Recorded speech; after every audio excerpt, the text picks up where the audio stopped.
What's up, everybody? Welcome back to Dustin's Vinyl. I hope you missed me. I missed you guys. It's good to be back talking vinyl music. It's been a really cool thing. I'm gonna do a thing up top today because I like to change the show every week. This day in music history. I'm going to do a little thing for my monologue tonight. In 1904, Giacomo Puccini's opera Madame Butterfly premieres in Milan. This is the saddest opera ever. Dude knocks up a girl in another country, then comes back, takes the baby, and then leaves her there. She kills herself, but the music is beautiful. So check out some Madame Butterfly opera, good stuff. Jumping ahead 63 years, in 1967, the Beatles, to this day, on February 17th, released Penny Lane and Strawberry Fields. And such great music from those singles there, and the albums are great. And Proving Music and Drugs were way better in the 60s.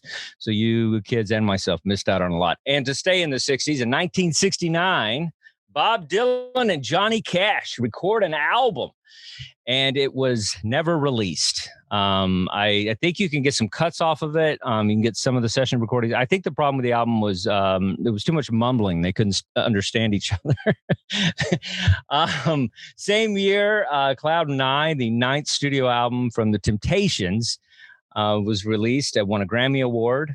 And an amazing album. It has one of my favorites, Heard It Through the Grapevine, an amazing song, only to be ruined by the overplayed 1980s commercial from the California Raisins. And that's was the downfall of that song. It's great to be here, guys. I'm going to do the random pick of the day, staying in the line of Black History Month. We got Mr. Richard Pryor, one of my favorite comedians. Is It Something I Said? This is one of my favorite albums. This is the second Richard Pryor album on Warner Brothers. The first one is In Words Crazy. This In Words Crazy, and this is Something I Said. This is an amazing album. It has a lot of good stuff on it. I think Richard Pryor is the greatest comedian to ever live. I will put that against any. You can say Chappelle, you can say whoever you want. The source all comes from Richard. Richard was amazing, vulnerable comic. This album has a lot of. He's making fun of, his cocaine addiction and things like that, which is not easy in comedy. That's the thing people don't understand. When somebody's that vulnerable and that raw, it is not easy to do. Because most of the guys I work with, it's like we're just doing weed jokes and making fun of how old we are. This guy was going in hard, and this is an exceptional album. It has great bits, and the whole black and white thing. Like he really was the first to do that, and he nailed it. This particular album, he talks about white preachers and black preachers. And this album was recorded in 1975, and it still sounds like something somebody put out today. It really does. Richard Pryor is an amazing comedian. I love his movies. I love his stand-up. So if you're not familiar with Richard Pryor and you only know contemporary comedians, do yourself a favor and seek out some of the older guys. And this is an exceptional album. So I recommend that. And I love vinyl. Comedy vinyl records. The really kind of people don't seek them out as much, so you can find some really good stuff. Like when you go to a record store, you'll find stuff that maybe a lot of people are not getting. The comedy stuff, it's all music. So really, if you get a chance, look through the comedy section at a record store. You'll find some amazing stuff. I think this was at a yard sale. My mother-in-law got this for me, and my girl as well. And so this is great. So get this album, Richard Pryor. Is It Something I Said? And you will laugh, and you will be taken back in a moment in time when comedy was raw and real, and it's really good stuff. There's no puppets on this album. Like, this is an amazing comedian. So check that out. So that is my random pull of the day. So I'm very excited for this show. We got a lot of fun stuff to talk about it. We're going to bring in my funny, amazing host, Jeffrey Paul, Adam Holtz. Hey, guys, what's up? How we doing? Hello, Dustin. Hey, how's it going? How's it going, folks? We're good. All right. You guys Pryor fans? Yeah. Oh, yeah. When I first, the first time I ever really listened to comedy, I remember with my friends sitting with a cassette player, like a boombox, and we were listening to Richard Pryor live at the Sunset Strip. And that was the first comedy album I ever heard. And that really got me into it. Nice. Yeah, that's a great album. You know, I think that's the one he makes fun of himself catching on fire by freebasing and stuff. Where he has the match and he's just like, this is me running down the street. And he's like going. Yeah, that was he's great, man. Such good stuff. What's great about that album is that's like a live set. That's not chopped up. That's not. He just went out and did it. He said if he fucked up, but he went out and did it, and that was his set. Whether the crowd was great that night, whether the crowd wasn't that great that night, that was the set he was recording. Yeah, it's kind of how they did records back then. You know, I'm a puss. I always do. When I do an album, it's definitely 2 shows. I got to splice. I never trust that early show.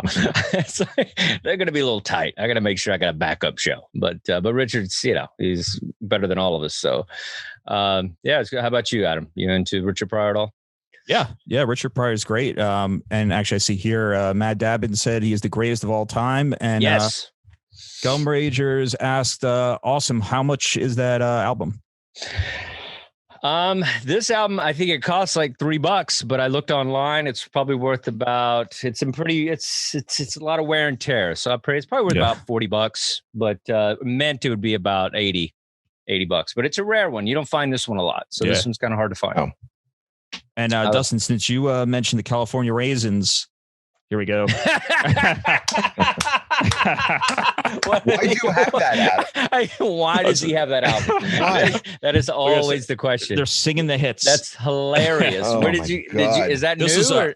No, I had this. I probably got this when I was little, and I found it through. Do you have a protective sleeve over that? Yeah, I know. This is actually worth money, and there's no sleeve on it, and that's fine. I don't know. Who knows? It could be worth something. That commercial though, just like would not stop in the 80s. Like you know, I don't know. I mean, Jeff definitely knows. You're a little young for it, but it was like always playing over and over. People wore those shirts. Remember the California Raisin shirts? Yeah, and then everybody thought it was racist. There was people thought because of the raisins, it was like a whole thing. It was like over this stupid commercial. But you know, I mean, the Temptation, they made money, or did they? It was they probably didn't. A lot of those Motown deals. We're going to talk a little bit about that today. You know, those people didn't make money. You know, the record labels did, but I don't know that commercial haunts me in my sleep. They have 10 songs on here too. 10. Okay. Yeah. And but it's not, is it the Temptations or is it like people covering them and go? Cause I don't even know, like the song itself, was it the actual Temptations or was it somebody just covering it for the commercial? I think it's somebody covering it. Oh, okay. I think some of the songs were like it was like some top songs on it. So I think Levi Stubbs was still around. I think he may have sang a couple of songs on that album. So how do you know about the album? Hilarious. Because you have it and you know about it. And that's the funniest part of the whole thing. Over the place, like you said. I mean, you couldn't get away from the California. That's true. The album, I mean, I wasn't. They made TV shows about California. Yeah. Like they had a sitcom. That's hilarious. That's funny. Like how many commercials had sitcoms? I know they tried the Caveman from the Geico. The Caveman commercial. Had it, right? Yeah. That was they had a Christmas special too. They had a Christmas special. Yeah, I think so. You don't realize how big this thing was. It was like the Kiss Christmas special. Star Wars. You ever see that one? Star Wars Christmas special. Yeah. That was a good one. That was the first Boba Fett also. Oh, so bad. Han Solo looks like he wants to kill himself in the middle of it. He's just like, Harrison Ford's like, why am I doing this? The money. Very cool. All right. So let's go with it. Jeff, what do you got for us? Before we get started, I got a couple things I want to share with you guys. Yeah. You know, we talk about like tours and stuff that we've seen and done, and I just wanted to, you know, you're always saying, hey, go through your stuff. You know, maybe you'll find something. Yeah, I found like a box of all like a bunch of old laminates of different shows. Like here is one from Springsteen. This was a Springsteen tour that I worked on, and get it in frame, buddy. Yeah, you guys see it? And your face. I love a good lanyard, man. There's nothing better than lanyards. And like just so people know, like the different colors may symbolize a different city or a different leg of the tour. And if you are on the tour, the meal pass, craft services. That's eat. Right. Oh, get that good like food. Always the best. Here was a great tour that I worked on. This was the Harley Davidson tour. Awesome. Who was part of that show? This was Ted Nugent, Journey, Billy Idol. This was like, they're always different performers. Remember when Ted Nugent wasn't crazy and he just played music? That was a good time, right? That's what he did. All that crazy shit. Here's from the Grammys. I used to do the Grammys quite a bit, but this is the Grammys. What year was that? It's the 45th Grammy Award. So this had to be maybe late 90s, early 2000s. Oh, nice. And look how young I look there. You don't look that young. You look exactly the same, actually. You're one of those guys. You look the same. You always looked 35, even in high school. Like you're just one of those guys. You just stayed with it. This was like the Stones had. Yeah, the Stones had Rolling a little Stones. bit. Yeah, which this tour had was a little that? different. This was Bridges to Babylon. And I got a couple of bridges back. But what was good about this, like they changed the pass every day, so it was like a different. It was a different color. People were selling those, man, left and right. I bet. Yeah, exactly. And what was cool about this, if you see, it said I had escort services, escort power. So you were an escort for the Stones. Nice. No, that meant if I bet your butter. I would have gladly taken one for the team. But that meant if I wanted to bring like you guys into the show, I could escort you and bring you in. Nice. That was a cool thing. I feel like I met you way too late in my life. Like you have nothing to offer now. Like no. Just memories. Maybe like a firehouse show. Like, there's just definitely the bar's been, What's that? This is the Rock and Roll Hall of Fame. Nice. What year was that? This was... Who was inducted? January 17th, 1996. I did a bunch of these, but this was the only one I was able to find. Okay. Do you remember who was inducted? Or? Oh, no, man. I would have to go back and look. Yeah. Jerry Garcia on Broadway. Nice. People get high on that show? No. No, they didn't let people get high? I go, because it's Broadway. Yeah. Well, I can tell you a funny story. Here's the Pope. I worked the Pope at Central Park. I love how you went from Jerry Garcia to the Pope. Yeah, that's good. You see the date, October 7th, 1995. Oh my God. Adam was 4. That's nice. And then sometimes you would get cool stuff like one of the, everyone says like, who was the best guy you worked for? One of the best guys I ever worked with was Neil Diamond, and he gave this to me. Elvis. Yep. Yeah, this was an autographed program from the tour. Nice. And they just really took nobody knows who Neil really Diamond nice. is on Twitch, but that's all right. They're definitely not going to know who we're talking about today. Well, maybe if my dad is watching, maybe he'd be impressed. Hilarious. Well, if they don't know Neil Diamond, they're definitely not going to know who we're going to talk about today. I mean, but that's what we do here. It's Dad Rock. It's Dad Rock. We should call the show Dad Rock. The J Dies a lot wants to know if you were an escort for the Pope too. He was too old for that. You got to be a little younger to be the Pope's escort. You know the way these Catholics could be a little bit. Yeah, sometimes. Again, you take one for the team. Nice. So the album that we're talking about today, this is the album that I was like, Black History Month.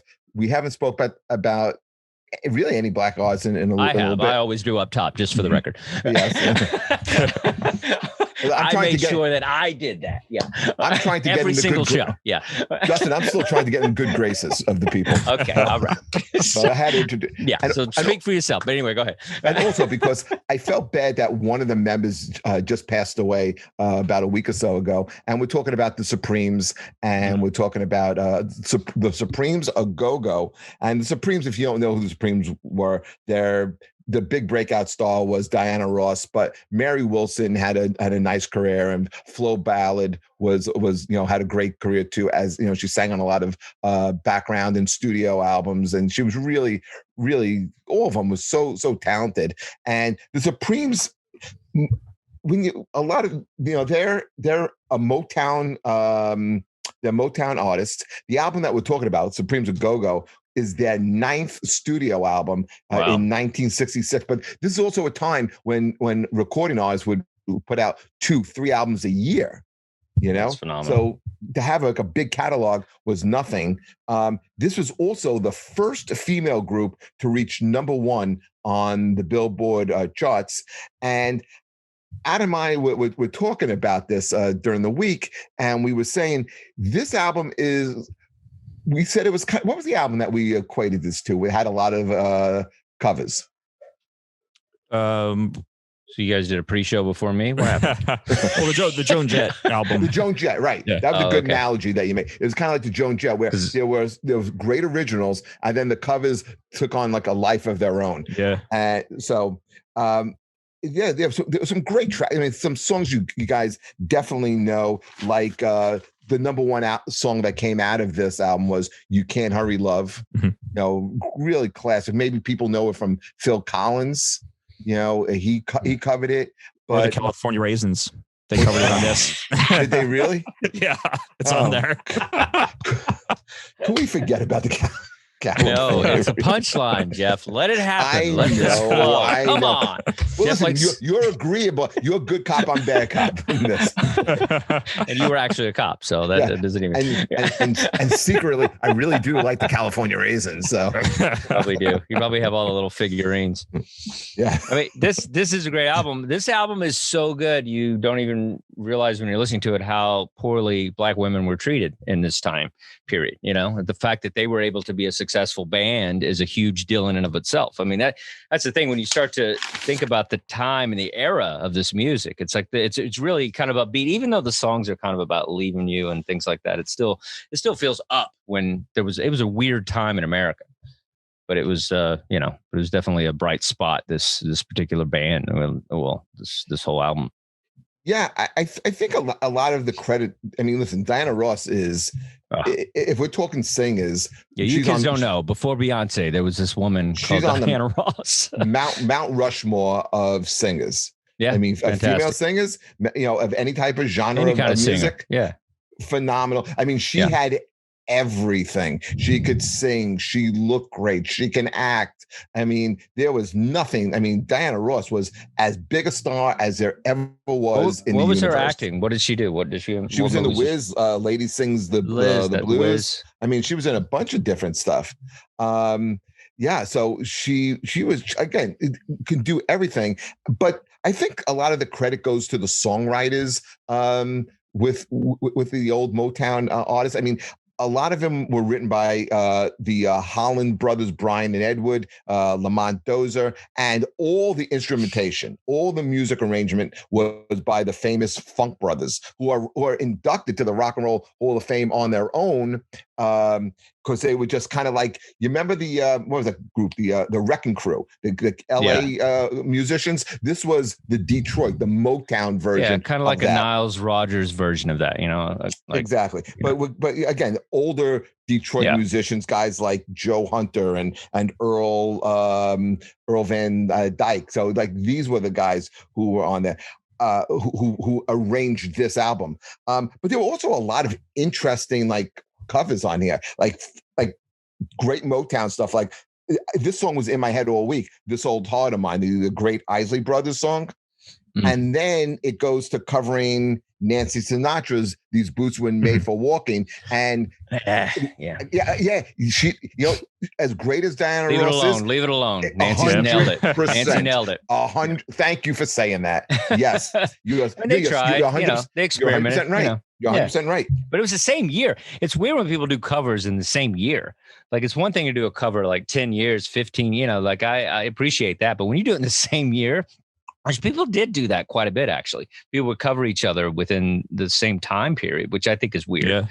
Yeah. It's just like Elvis would have a song and somebody would have a song and we all singing the same song. It's really strange. Maybe because they were great songs, and if it didn't hit right away, someone else came out and but it did hit. I mean, Nancy's song hit. I don't know why the Supremes did it. Like I was trying to look it up. I was just in my head. I was like, well, did they sing it before Nancy? Like I didn't even I couldn't understand why they would even do it in the same year. Like it was just weird. It was a weird. It was a weird choice to cover, but this album they covered a bunch of other songs that never made the album. Like I think the songs that didn't make the album are just as interesting. Like they had covered Tom Jones' "It's Not Unusual," which is strange. Stevie Wonder's "Uptight," everything is all right, which I could see them doing, and the Stones' "Satisfaction." That's another one. You leave that one alone. Yeah, really, unless you're Devo. And you take a whole different take on it. Yeah, well, there's been some cool covers. That's, I was Pet Shop Boys always on my mind. Like, there's some I like it. We talked about covers before, but maybe we'll ask people later on what covers they like. But I just think it's weird. Same year, they didn't really change it at all. No, and that's kind of like "These Boots Are Made for Walking" is a hard song, and she's just way too sweet the way she kind of sings it. I also like that, Mary Wilson had one solo song on this, and that was "Come Get These Memories," which was also a very, very nice song. And again, the harmonies are great between Mary and Flo, backing up Diana Ross, which can't get lost in it, and it's really never even replicated. And I love like all the stuff. Can't Help Myself, Get Ready. These are all like classic Motown. Ready. Yeah. And again, it's not as good as the original, but it's still pretty good.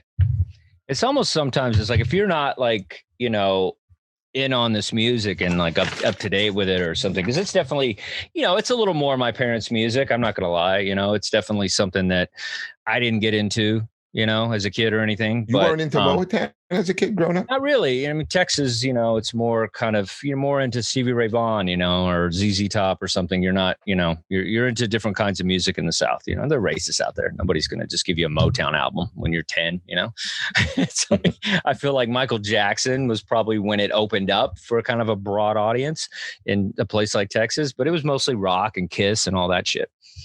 Led Zeppelin. Like it wasn't something that, was played maybe on like oldie stations and stuff, but it wasn't something that was like in my realm is what I'm saying. Yeah. If you didn't like a song on this album, say, right, there's not a song really longer than about 3 minutes and 4 seconds. I mean, songs were tight back then, man. These are like, jukebox tight. Yeah. There's a verse, there's a chorus, there's a verse, and end of song. It's over. Like there was no leads, there weren't any solos, not on this album. This was a pop album put out by Motown, is what this is. Yeah, I would have liked. That's one thing I didn't like about it is the songs are, because there's such great instruments, instrumentation, and kind of the music itself is great. And it would love to just hear some more horns or have somebody kind of go off on a riff and a thing. And you don't hear a lot of that. So that's one complaint I would have. I would love to hear more of the band, and because but that was the pop of the time and the radio friendly and all that stuff. What I think what would have broken this album up a little bit more when they were trying to change the Supremes image a little bit, and they wanted to be they wanted them to sound a little bit more mature. So there were 2 songs that they were kind of thinking about to put on this album as singles, as breakout songs. One of the songs was "You Can't Hurry Love," which obviously they picked, but the other song came out on a later album, "You Keep Me Hanging On," which in my opinion is a more mature, more an adult sounding record. Yeah, that's a great song. Adam, what do you got? Anything? Let me see. We got we have Happy Mischief says the Supremes are in every playlist I make. There you go. And we got somebody saying that now when someone drops a new song, they drop a new remix every week for a couple months. Yeah. They stretch it out, man. They stretch out that one song. Right. Yeah. Which I get. It's hard. What's another good one? You see, Put Yourself in My Place, which I don't think I ever heard the original one of that one. That was like that was on the second side. That track gets lost because the track before it is Get Ready, and then the track after is that the weird Money, That's What I Want. Remember that song? Yeah. So yeah, that's the one that gets kind of like lost in my opinion on all the songs. Is "Hang On Sloopy"? Is that an original or is that a cover? That's a cover. That's a cover. Is that a cover? Yeah. Okay. That was a big hit. That was a big hit on its own as well. Yeah, I liked it. It sounds like Grease, "Summer Lovin' Up Top." Like that's what I thought of when it was when it was happening. Yeah, my top 5 on this album, just as songs in general, was "Money." I liked as number 5. "Get Ready," I love as number 4. "Can't Help Myself," number 3. "This Old Heart of Mine," I love that one. I think that was that song. The melody and harmony in that is phenomenal. And then "You Can't Hurry Love," obviously, is just a perfect song. It's a perfect pop song. You know what? I'm surprised none of you guys brought up "Love Is Like an Itching in My Heart," which is the opening track. That's the first one. Yeah, it's good. Yeah. Well, that was also like there were 2. How many originals are on this? 2. Only 2. Yeah, I think it's only 2. Yeah, I didn't know because the songs have been, so many people have covered things. So I didn't know which was which. Because I didn't do the research on which the songs weren't covers. Who wrote those 2 songs? Are the same guy, the Funk Brothers? No, the Funk Brothers arranged it. It was they did the music. Holland and Doza, but they also wrote all the other songs as well. They did. Except for like the Nancy Sinatra song, the Isley Brothers song, but they have songwriting credit on all these songs. They were like the house songwriters for Motown. But "Love Is Like an Itch in My Heart" was it's an original song, and that also was a top 10 song. "You Can't Hurry Love" went to number 1. "Love's Like an Itch in My Heart" went to number 9, and it just goes to show you how good these songs were performed. And I love the Motown songwriters. I mean, it is really good. And I think we talked about this, Dustin. There's a documentary on Showtime about Motown, and it's really, really worth checking out. I don't know if anyone saw that. Very cool. Adam, anything? Let's see. We got Miley Cyrus's "Jolene" as one of the covers. Oh, favorite covers? Favorite covers, yeah. With the Dolly Parton song? Yeah. Yeah, I'll have to check that out. I love that song, and I thought the White Stripes did a great version of that. So that's one of my favorite versions, actually. I mean, can't go wrong with covering a Dolly song. Like, she's such a. I mean, God, she's written so many songs. What did you think about this album, Adam? I think I mean, it's such an upbeat album, and it's it's the same thing. For me, I'd rather hear more original songs, and I get it. At the time, covers were viewed in a completely different way than we kind of view them now. But yes and no. I mean, all the shows are American Idol and all that shit. So it's like, it's. I mean, the country's turned into karaoke, man. Well, that is true. The Voice, all that. It's like those people are celebrated for seeing more than the people that wrote the songs. The other thing is you're hearing different takes on current songs. So if something was done for one audience, maybe this was done for another audience. And I'm just talking in general terms. Why there was so many covers? Not on American Idol or something. That's more. I'm talking about during the '60s. Yeah. Okay. Yeah. But I don't. Yeah, but I don't think they took the liberties that Johnny Cash took on Nine Inch Nails. Like the variations of music now. It's just different. I bet it back then. It was like, hey, easy with my song. I think when somebody covered a song, it was probably they're more respectful. As for now, it's like, you can take a country song and make it metal, or there's like a different energy to that. You can kind of make it your own. But back then, they probably had rights where they couldn't. Who knows? But because I feel like even Boots Are Made for Walking. She's not. I guess she loses the kind of the fuck you that Nancy Sinatra has, and so she's trying to do more of a like, hey, these boots, they're made for walking. Like it's not this like, fuck you, get out of my life. The other reason why they may have covered it too is to reach another audience. Nancy Sinatra is reaching a predominantly white audience by maybe. Sure, absolutely. That's another thing I was just thinking of as well. Yeah, I mean, and I think it was, people were just kind of tossing things around a lot different than they are now. So, but so overall, do you guys like the album? Not like the album? I'm not a fan. It's just not my kind of music. I think it's brilliant and it's of the time, and I think it sounds good. And I love Diana Ross, and I love the idea of the Supremes, and especially of that time that these women were able to be successful in a horrible time in America. I love that. I love the story of that. I mean, even though a lot of people got screwed out of money in Motown and things like that, there was a lot of shady shit happening to Black artists. But I do like when I hear the songs, they're uplifting. You know, they're good, but it's definitely not something that, you know, I'm going to seek out. I'm not going to lie. Mm-hmm. I'm not going to just, oh yeah, I need to listen to Can't Hurry. You know, it's not my thing. Do you thing. like Motown in general?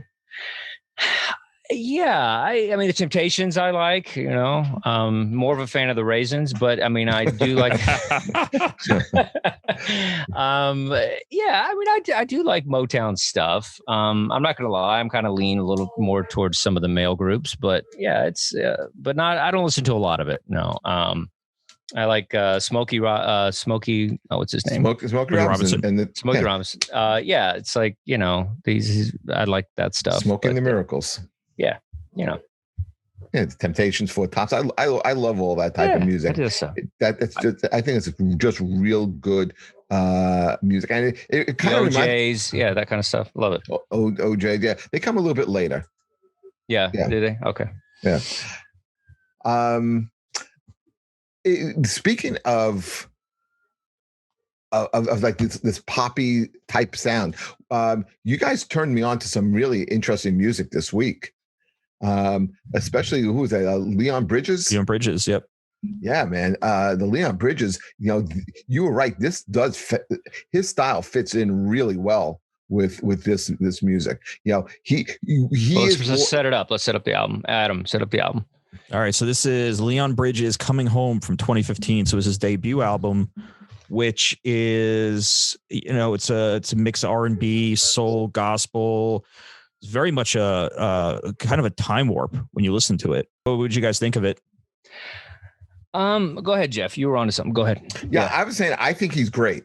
I mean, you know, Dustin showed last week, and this is why I like doing this show so much, is you guys exposing me to stuff I didn't like really listen to before, like the Gary Clark Jr. And I'm listening to it, and I'm like, that's why I texted you that day. I mean, if there was a soundtrack of you, that would be it. I could see Dustin all over that. I thought it was I'm definitely a black guy from Texas. Like that's what sums me up. If I had that is my spirit animal.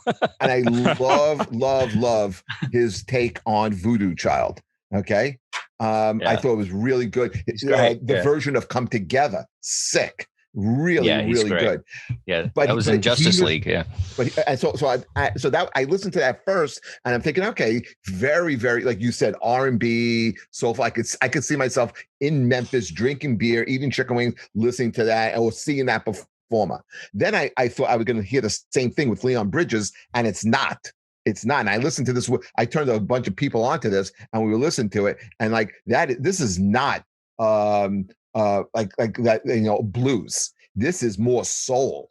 He is definitely more soul. And there's like the song "Flowers," and there's a bunch of them. Because I listened to this a few times, and I really, really like this. I mean, I like this a lot because I think there's a lot more, like in the originals of his songs, a lot more melody, and you know, it's a lighter record than the Gary Clark. I'm not trying to compare the two. You know, I'm just saying that's what I was expecting. I thought it was going to be also a bluesy album, and I didn't really find as much blues on it. I found this again like more soul. You know, it's definitely fantastic. I mean, I think the Sam Cooke family should get royalties off of this album. That's a great. He does sound like him a little bit. It's a little bit. Come on. Well, the difference between like I like this album, and Adam, what's your discovery on this album? Is this like, did you find this on your own, or is this like, how did you find this guy? I had basically was recommended it by a bunch of different people, and it was and you know what, I had heard the song River and Coming Home a bunch of times, and this is the first time that I went through the entire album.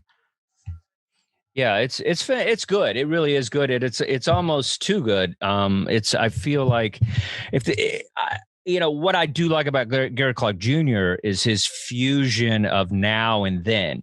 Whereas I feel this is kind of just heavy tribute, almost like, identical to the music that was happening of that era of the Sam Cooke and stuff. And so I feel like it's not a lot of modern arrangements with this music. It's really a throwback. Yeah. I mean, you feel like, it's like he could totally fit in that time. It would, like Gary Clark Jr., there would be a problem with This Land. You know what I mean? Like he would cause some problems with a song like that. Whereas this guy could slip right into that era, and even the music and the way he's singing and the lyrics and everything else would fit in that time. Maybe I need to get into the lyrics a little more to make that statement, but I'm sure there's things that are a little more modern, but it's just such a classic sound and it works. It's phenomenal. It's something to put on. It's nice to have something of that sound that isn't the same music you've heard your whole life. So it is pretty cool because of that. Yeah, there was nothing. I'm looking at the list of songs that, Coming Home stood out, Better Man stood out, Brown Skin Girl stood out, Shine stood out, Flowers, River. These were all really good songs. Question for you guys.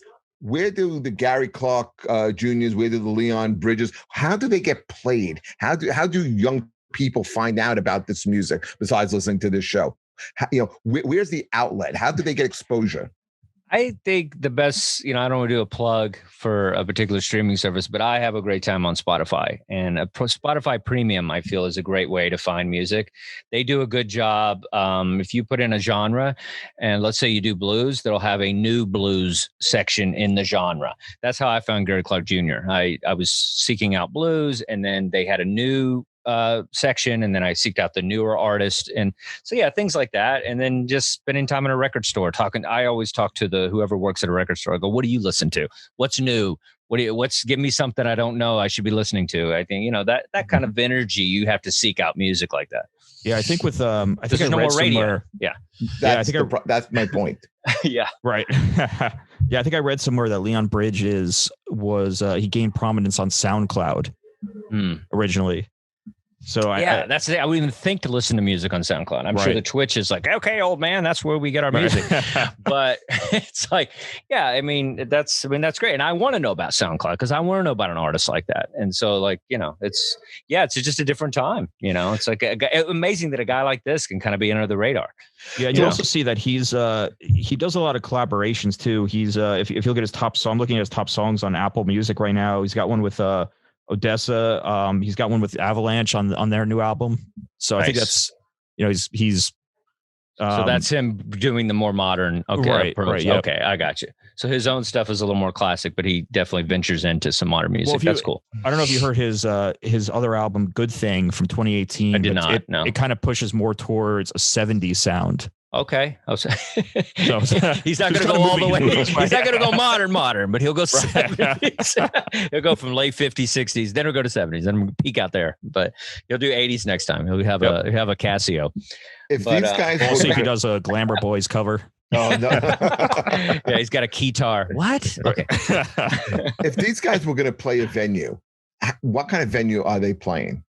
Well, Gary Clark Jr. is already playing, Austin blues clubs. That's where he came up, because all those, older blues guys, like he opens for Stevie Ray Vaughan's brother and stuff. And, that's where he did, not now, but that's how he came up. Just those old blues clubs where there's a place like Austin, it celebrates that music. I don't know.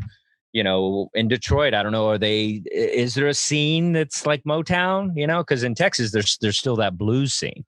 And that's where you find good blues. Just go to the blues towns, go to New Orleans, go to Texas, go to Chicago. If they were to come here, would they play a club or would they play like a music venue? Would they play like Gary Clark played the Beacon for like 4 nights, and okay, wow. He's got a pretty big fan base. Like it exploded pretty heavy actually. It's like he opened for Eric Clapton, and then it's and they had a relationship, and he got him exposed to so many people, and then he did the soundtrack to Justice League, the Beatles song Let It Be, and then it just kind of popped from there. But he kind of had his home ground kind of like a lot of blues clubs across the country. It's kind of where he started. And just like a road comic, man, you know how it is. You're just like, you're playing these little shit gigs, and then next thing you know, people realize you're actually talented, and then they buy your stuff, and then they tell people how great you are, and then it just kind of definitely word of mouth with that guy. You know? Yeah, he's also been a fixture on the festival circuit. I think I saw him at Lollapalooza a few years ago. He's always on the Bonnaroo lineups. That's how all those guys get it. You know, it's like a festival live shows, man. They're just hitting the road, you know, and they're selling CDs on the road. I was just wondering, like, how a guy like me would without. He would just like stumble on. Again, I didn't hear him until you brought the album, and like now I'm glad I'm onto him. You know what he reminded me of a little bit? Do you remember the Robert Cray band? Yeah. He reminds me of Robert Cray. Sure, I can see that. Yeah. And what about Leon Bridges? Is he would he be able to play the Beacon, or is he not at that level yet? Probably now, definitely. right? I think he would definitely play the Beacon. He won a Grammy or something, or no? He got nominated. He was nominated. He was okay. Yeah, anybody's getting nominated for Grammys, they're probably playing the Beacon, you know, or somewhere like that. You know, people I think it was for best R&B album. It might have been. I think it was for this one. It was for Coming Home. I would absolutely see both these acts. Yeah, I wish we'll definitely, when we can, you know, when I come back to New York, we'll definitely go see some. Gary music. Clark Jr. played at Forest Hills Stadium. Wow. Yeah, it is those weird. Are great venues. And that happens to me a lot of times. Jeff, that happens to me all the time. You know, it's like I didn't know anything about, what was the band that we liked so much that was the Struts. The Struts, yeah. I knew nothing about the Struts. And those guys are playing big places. And so it's like, that's the thing. It's like, that always amazes me. I remember before pre-COVID where, you know, I would see like somebody at the Beacon I'd never heard of. Or I'd see somebody at the Garden I've never heard of. There'd be somebody selling out the freaking Garden. And I'd be like, am I that old or out of touch that I don't know who this band is? And they're just like, how are they selling the Garden? And I've never heard of them. But that happens a lot. Ask Twitch people, is there anybody out there that, like, you know, that we should know that we probably don't, that you're a big fan of? Do you have an indie band that you would like to get the word out on? You know, because I'm always curious, because is there a band that I should know about? I love that. That's why I always ask people that are into music, record stores or people, you know, like, who are you listening to that I should be listening to? But in the meantime, this is a great album. So, you know, it's definitely a sexy album. I mean, this is kind of an album, you know, you throw a few back with your lady, you dim the lights. Absolutely. I thought the same thing. Yeah, you know, mood music, I call it. Yeah. It's kind of sad in some spots, but most of it was pretty good. You know, I noticed that the song Better Man, which is probably my favorite one on there, kind of sounds a little bit like Midnight Train to Georgia. Oh, okay. Yeah. Which is a great song. Yeah. Great song. I mean, it definitely has some great stuff. I love Out of Line. I thought was great. A great piano on that one. There was a remix. I was an extended version of the album. Did you guys get the same one? Was that on the extended? Yeah, the extended. Yeah, it's the last song on the extended. Oh, that's the extended. Yeah. That's the thing. That's the only downside of Spotify. When we're trying to do the actual albums, I never know if there's like an extra song. Yeah. So, but it is good because you get an extra song. But that's the piano work on this is phenomenal, and I love that kind of piano. Like, that's my favorite kind of, like, I love blues, jazz. It sounds like it's jumping. Yeah, it's good stuff, man. It's too. Like I love this kind of piano. Well, that's the same thing with the Supremes album. You know those pianos have like that jumping type piano sound. And horns, it's up. Yeah, well, I think horns always kind of like bring the whole sound together. Yeah, horns and the piano, man, definitely good. There is, oh man, Jared Freed, comedian, turned me on to great comedian. Turned me on to a band. I think Adam, what's the guy? Is it St. Vincent and the Broken Bones? No, St. Paul and the Broken Bones. Paul and the Broken Bones. They are a fantastic band. Oh, cool. Dude, you got to check them out. They're St. Paul and the Broken Bones. I'm in very it. Very much along the line of Leon Bridges. Yep. Yeah. Okay. I'm into it. Did any Twitchers say anything? You fuckers. Talk to us. Put the game controller down. We're talking music. We're teaching you culture.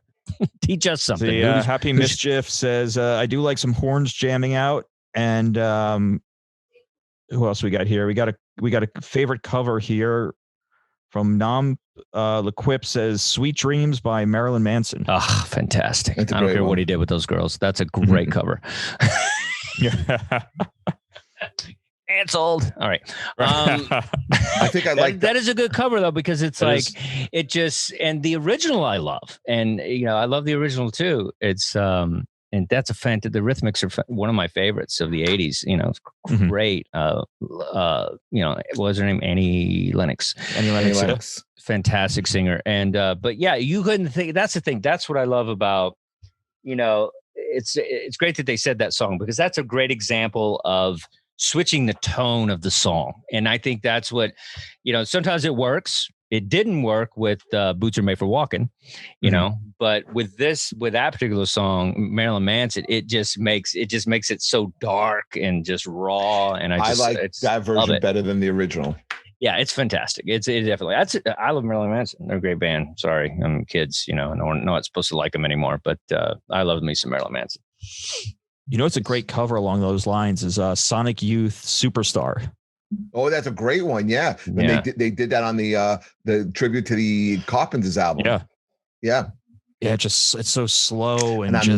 It's right. Speaking of dark and creepy, it's really good. I'm not a huge Sonic Youth fan at all, but that's an amazing version. Yeah.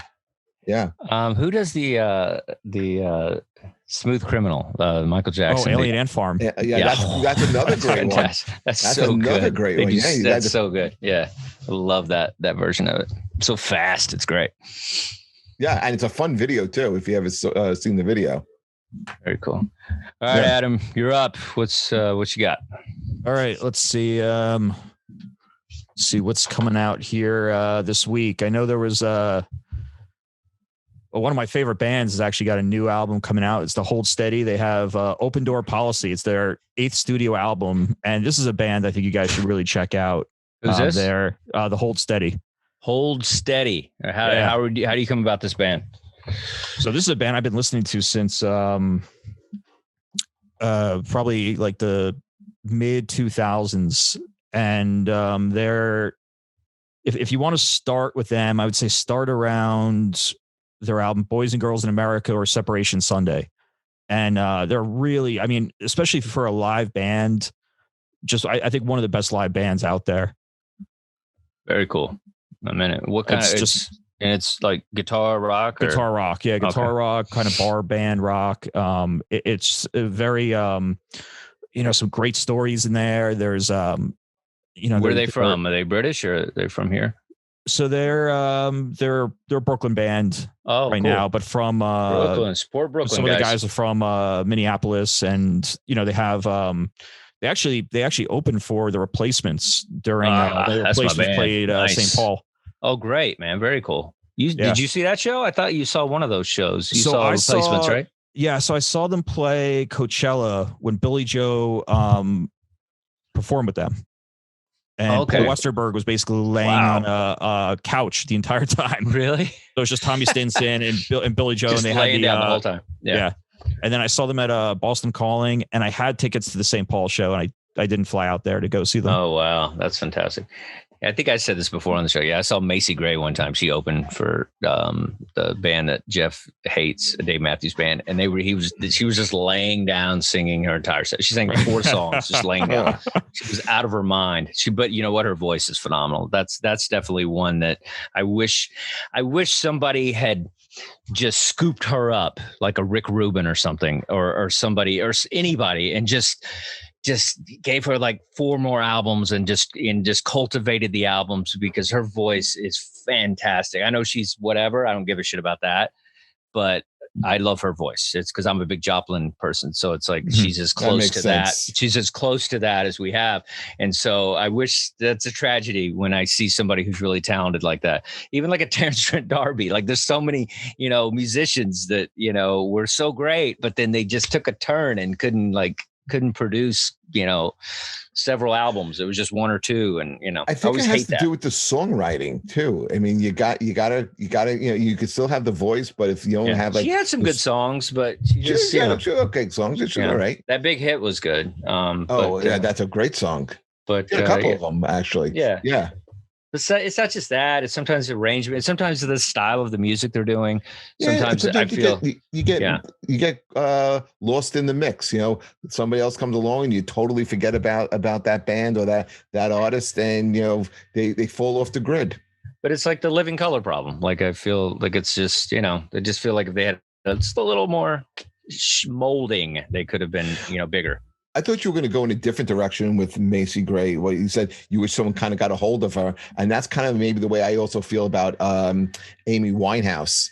I really wish someone would have. I think she was nailing it. I just meant, you just mean like her addiction and stuff. Yeah. I don't fuck with that because I've had those addictions. So, but I feel like, you know, that's just something that rock and roll can't quite seem to figure out. That's just, unfortunately, that's part of the talent process for some of people, not everybody. You don't have to do that to be talented, but sometimes it just happens. That was a loss that really hurt me, man. I loved Amy Winehouse. When you're a sad songwriter, sometimes, you know, you can't stop that sadness. And so that's why a lot of that shit happens. I thought one of the best songs of the new millennium here in the last 21 years was Tears Dry on Their Own. I thought that was such an amazing. What's the album that, like, the Amy Winehouse album? If you got to have one, if you have to have one, Back to Black. Okay. Yeah. Because she's one that I definitely haven't explored that I want to. She's like, you know, I know her well. I've seen the documentary and everything, but I just, you know, and I've listened to a few songs, but I just want to know more than, you know, the Rehab song. You know what I mean? Like I want to know that Valerie is great. I want to get into some of her music. Because I feel like she's one of those dark people that I would probably love. Yeah, and the arrangements are great. The horns, it was so 60s. It was so good, and the style of the band and everything. I love her. Yeah, I love everything she was about. I would have loved to have seen her live too. Because I was a big, you know, Sinead O'Connor person, and I feel like Sinead was kind of that dark, kind of, you know, just kind of gothic-y stuff. So I love it. Anything else? Adam? That was her only album too, right? Back to Black. Yeah. Oh, it was just one album. Yeah, she was working on another one. One album and like that much? Yeah. One album. Wow. Yeah. I had no idea. See, I was thinking that was like 3. I had no idea. No. She's no Adele. Adele's I don't shit on Adele. She is what she is. She's that. I mean, she's got a great voice. She's good. I like 21 was a great album. She's great. I don't shit on it. I don't shit on somebody like that, man. She's, you know, whatever. She's fine. It's just, I always say it's not music I listen to. So it's like, whatever, the Supremes, it's not music I listen to. It's great, but it's not for me. I'm not going to be like, hey, I got this new Supremes album. It's just not going to happen. Right. You know? Yeah. It's same with Adele. Like I can, you know, if it's on, I'll be like, oh, she sounds pretty good. I liked her before, obviously. Like I remember hearing a little bit of Adele before she blew up. And I remember, and it always is better sometimes when it's not that popular, because then it's hard, you know, to shit on it when it's like not everybody's talking about it. You're like, oh, that's a really cool song. Because I remember that arrangement of that song that launched her. Rolling in the Deep. Yeah, great song. I song, love that, but I hated Hello. Okay, yeah, I mean, I get it. But she has a bunch of really great songs. She was, but by the time Hello came out, she was huge. She was already huge. She also does a great cover of the. I mean, now she lost weight. She looks great. Yeah, she does look good. I like her version also. The cover of the Cure song, Love Song. Oh, okay. I didn't heard that. Really like dark, smoky, bluesy version of that song, which is also a great song in its own right. Cool. Anything else, Adam? Yeah, we got a Dark Secret here says that Amy Winehouse's first album was Frank, and then Back to Black. Oh, so she has was two Frank albums. a full album or was it an EP? Let me see. How many songs are on that album? Because that's a good. Frank has 15 songs. Yeah, that's an album. Yeah, we'll count that as an album. Yeah, that's it. Yeah, so her debut. Thank you, guys. We like to be right on the show. Sometimes we act like we know stuff and we don't. So thank you for that, because I don't know anything about Amy Winehouse, but I want to. So thank you. I'll get both albums. So that's great. I'll even buy the vinyl because I'm true to what the show is. You're a dedicated man. I am. Anything else, Adam? Before we take off, we got the Best of Wilson Pickett. What's that? Reissue. So Wilson Pickett. Wilson Pickett, okay. Yeah. And I know there's the Carole King Tapestry 50th anniversary. Okay. Vinyl's out also. You seem like a Carole King guy, Jeff. You get light a think candle, take a bubble bath. Phenomenal songwriter. That's Phenomenal songwriter. Yeah, I never got into Carole. I will. I'm gonna. That's the best thing about this show. I leave with a list of people I should be listening to. You know what's coming out in 2 weeks, Adam? This is his job. Weeks? Come on. No, I don't know what's coming out. No, well, there's a new Weezer album. I think we talked about it last week. Yeah. Okay. Human. Yeah. New Paul Stanley album coming out where he covers a bunch of like 70s soul songs. Paul Stanley. Wow. Yeah. You wait till you hear it. I heard it. It's good. Really, really good. Great. All right. Guy's 68, 69 years old, and he still sounds he sounds great, better than he ever did. But it does sound nothing like Kiss. Nothing. Yeah. I mean, it's interesting. I mean, he's a good guy. He sounded good in the concert. I know he had a lot of backup singing, according to Jeff. Tracks. All right, guys. Thank you so much. If you want to follow us on our Facebook page, please do. Dustin's Vinyl. And every week we love talking music and with you guys. And so send us any requests. We'd love to hear and cover some of the stuff that you're listening to. And give us new bands. We love new bands, man. Give us some music we should be checking out. And thank you for listening and watching our show. And get the word out. Let your friends know. Let everybody know. They should be checking out this show. This has been a great one. Thank you, guys. Listen to the Supremes and Leon Bridges, I think. Leon Bridges, yeah. Check that dude out. He's good. And we'll see you next time. Thanks, guys. Woo, Bye, everybody. Rock and roll. Yay.